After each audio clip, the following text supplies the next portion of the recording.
Hello everyone. Today we are going to do second section of our third unit. The name of this section is Packing for the Journey. This hilarious extract is from the book Three Men in a Boat, written by Jerome K. Jerome. Three friends decide to go on a holiday in a boat down the river Thames, accompanied by the dog Montmorency. This extract describes how the three friends packed for their journey.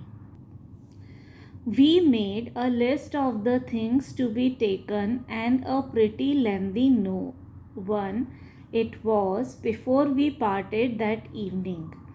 The next day, which was Friday, we got them all together and met in the evening to pack. We got a big bag for the clothes and a couple of hampers for the foodstuff and the cooking utensils. We moved the table up against the window, piled everything in a heap in the middle of the floor, and sat around and looked at it. I said I would pack. I rather pride myself on my packing. Packing is one of those many things that I feel I know more about than any other person living.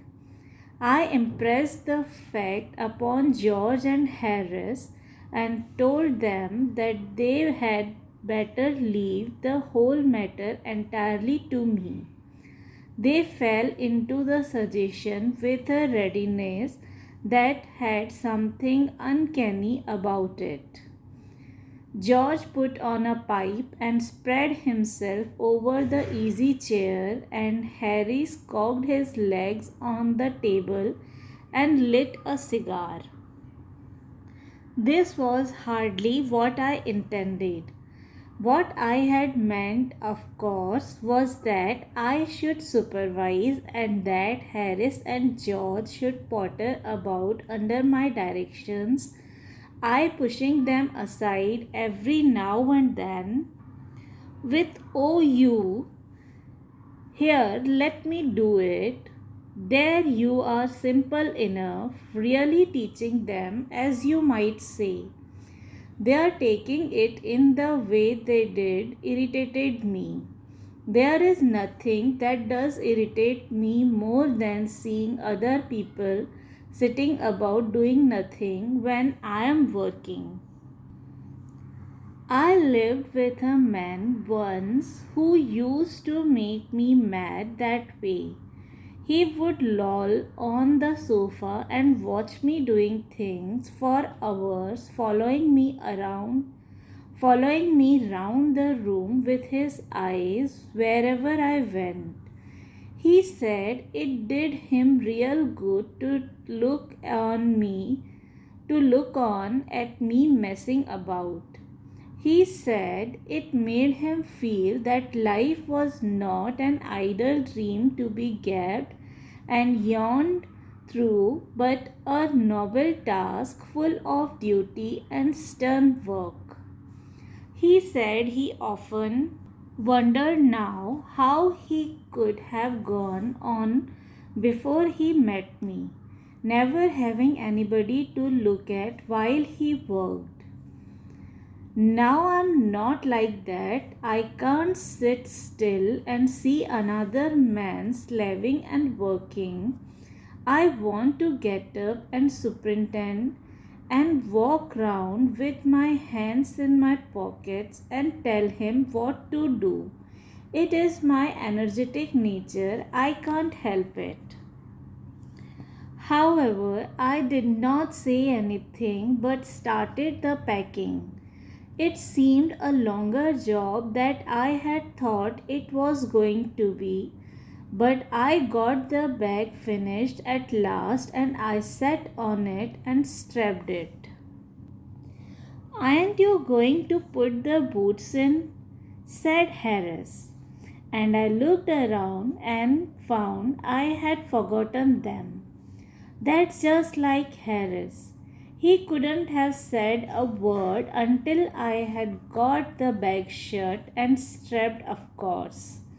And George laughed, one of those irritating, senseless laughs of his. They do make me so wild. I opened the bag and packed the boots in, and then, just as I was going to close it, a horrible idea occurred to me. Had I packed my toothbrush? I don't know how it is, but I never do know whether I have packed my toothbrush.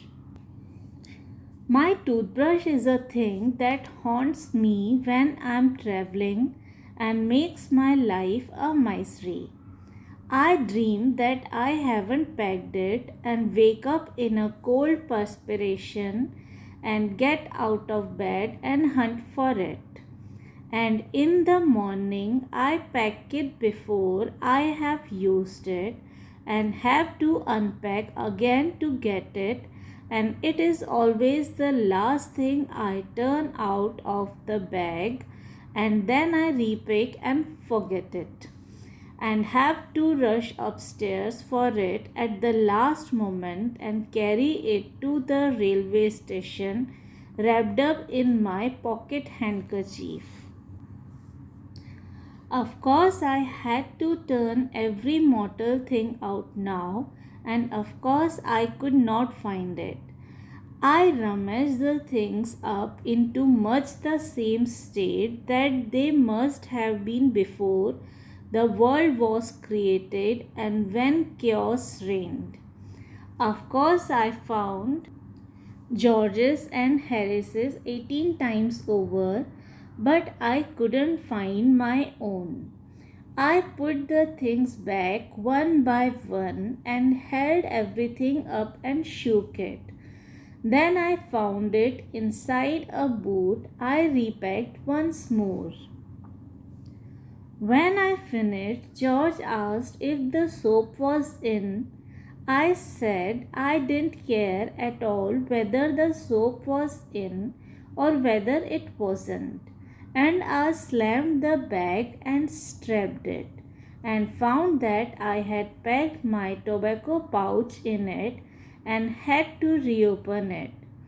It got shut up finally at 10:05 p.m., and then there remained the hampers to do.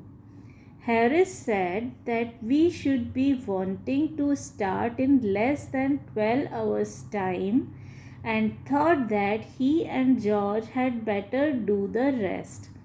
And I agreed and sat down, and they had a go. They began in a light-hearted spirit, evidently intending to show me how to do it. I made no comment, I only waited. When George is hanged, Harris will be the worst packer in the world. And I looked at the piles of plates and cups and kettles and bottles and jars and pies and stoves and cakes, tomatoes, etc., and felt that the thing would soon become exciting. It did.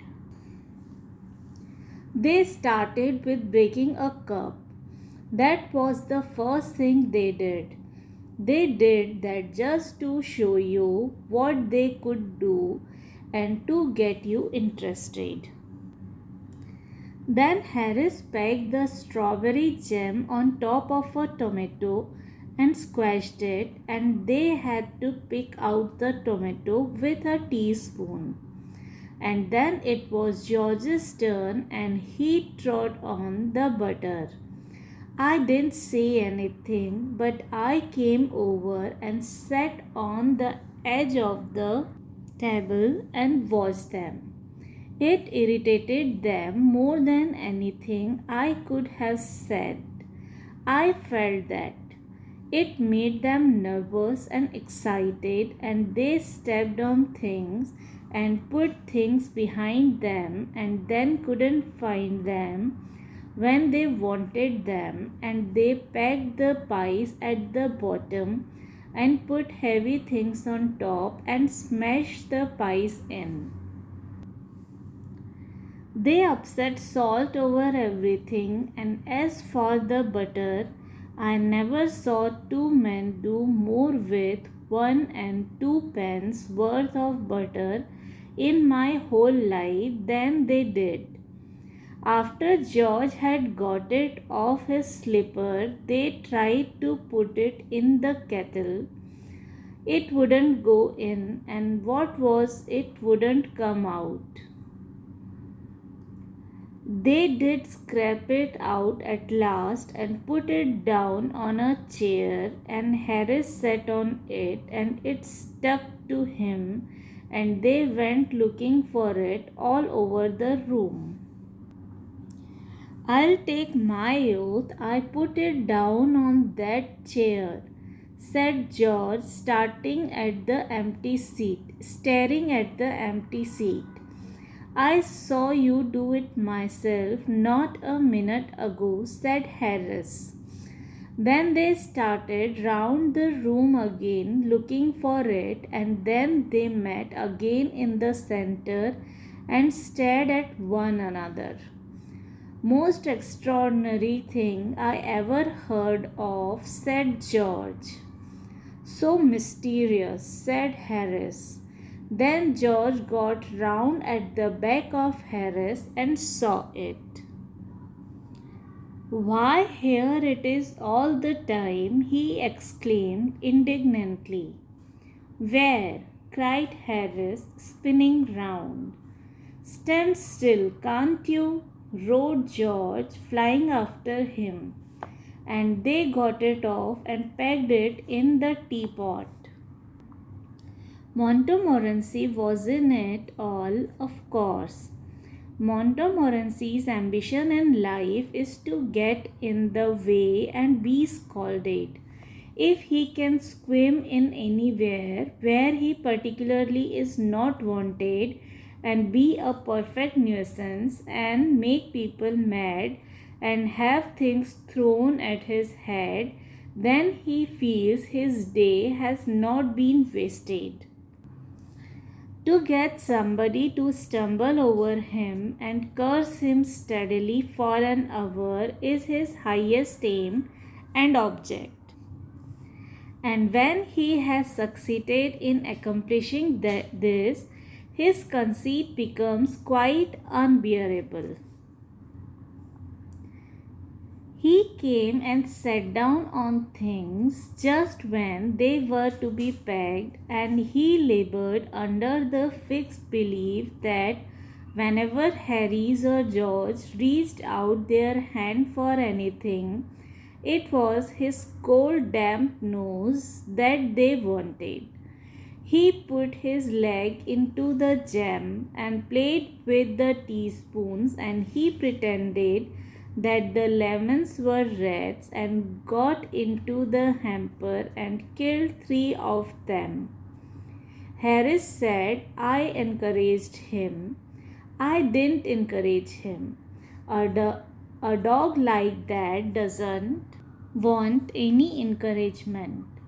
It's the natural original sin that is born in him that makes him do things like that. The packing was done at 12:50, and Harris sat on the big hamper and said he hoped nothing would be found broken. George said that if anything was broken, it was broken, and this thought seemed to comfort him. He also said he was ready for bed. We were all ready for bed. Harris was to sleep with us that night, and we went upstairs. So this was the reading of our story, Packing for the Journey. If you have any doubt or query, you can ask me in the comment section below. Also, don't forget to check the description box for the links to other chapters. Thank you everyone.